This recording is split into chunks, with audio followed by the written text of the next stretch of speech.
Marty Reed and Jerry Garrett back with you at the Score Parker 400, and this is Vital Junction in California, 15 miles west of Parker. It's the main pit and staging area for the 110-mile lap that will open this year's race. This is an extremely rocky and rugged course. In fact, the area was once used for tank training for General George Patton's troops. From the start, the competitors will head west about 20 miles to Rice, then turn north to a high-speed section called Thunder Alley. From there, they will skirt the Turtle Mountains, crossing Highway 95 for a second time, and then head south for the finish. Well, even before the start of the race, there has been a major surprise. The 1966 Ford Robbie Gordon drove to the championship last season has been disqualified because the cab location has been modified. The new truck's not ready yet, so he'll be driving essentially stock Ford the team just acquired. I know this is not the way you had planned to start the season. What's going to happen out there today with you? Well, today we're just going to take the Ford around for some points in 1988 or 89 Parker 400 and hopefully get a good, consistent third or fourth place finish. Has this been a frustrating experience for you? Yeah, it has. It's the first time I've ever driven a vehicle that hasn't been very competitive. Will you use this as a learning experience? I mean, is there something that you can learn out of this that you haven't had before? Because you've always had pretty good equipment. Yeah, it's kind of a learning experience. It's kind of a step back from what I've usually been doing. But I think we'll get around third or fourth, like I said before, and hopefully come in for a good finish.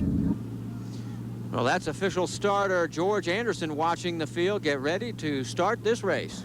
Bill Coffey and Paul Shaver of Colorado Springs will be the first ones off the line, and we can see them making their last-minute preparations now. It doesn't matter how often you've done this or how successful you've been. This is the time you get the butterflies. Hope that checklist has been followed to the T. And the green flag waves for Coffey and Shaver and the VW Power Raceco, and the 16th annual Parker 400 is underway. Now number 208, the Porsche-powered Chenoweth of Brian Collins and Bruce Graves. Collins has really come on the last few races here. He had a couple of overall wins last year, and he's certainly one of the favorites here today. And he is underway in his endeavor, and that speed limit sign, that's only for pre-running, folks. They'll be going faster than 30 now. 217 is the team of Mike Lund and Buzz Kolb, and they're in a Chenoweth-powered Porsche, Jerry.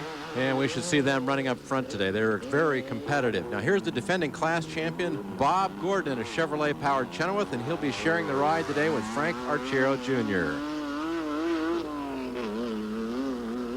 Coming into view now, folks, yes, that's a truck. In fact, it's the Chevrolet Larry Ragland drove to the Open Mini Truck title last season. They're going to trick up the truck this year, though, and run it in the unlimited class, go for the overall victory. Well, and deciding to run with the unlimited buggies and go after an overall win, Ragland's team is following the lead of Toyota, which made the same move several years ago.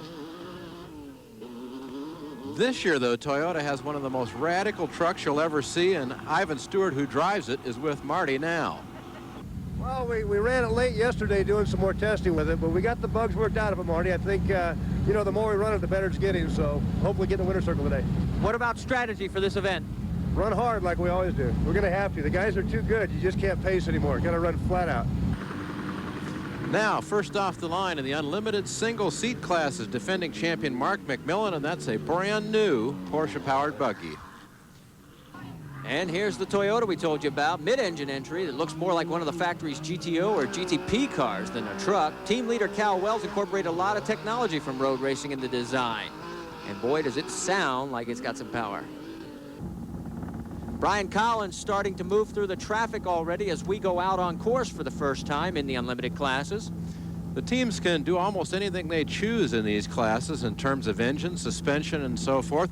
And like most of the buggy classes, the unlimited cars are running on VW power, but a lot of them are switching over to Porsche engines now. Brian's one of them. You just saw him mow past one of those VW powered vehicles. 15 classes in all, and as we go along, we'll try and explain as we go. Back at the starting line at the Chevrolet of Frank Scoop Vessels. Now, Scoop won the final two races last season, but still lost the championship to Robbie Gordon by a single point, and he'd like to start turning that around today, and he is now underway in the 1989 Score Parker 400. Well, we told you that Robbie Gordon would be driving a rather tame-looking truck today, and this is it, the primer and paint special. It's actually a step up for him because he was driving a 66, and this is a few years newer at least. Now, Dave Shop knows the feeling that Robbie's going through, and he showed up last year with an untested truck, and it lasted only 10 miles. Beginning of a new season, what about your expectations? Better in one word, Marty, better. Ready to go then? I'm ready. Good luck. 815 is one of those new Dodges we showed you earlier, with Walker Evans driving and Rob Foster riding along shotgun.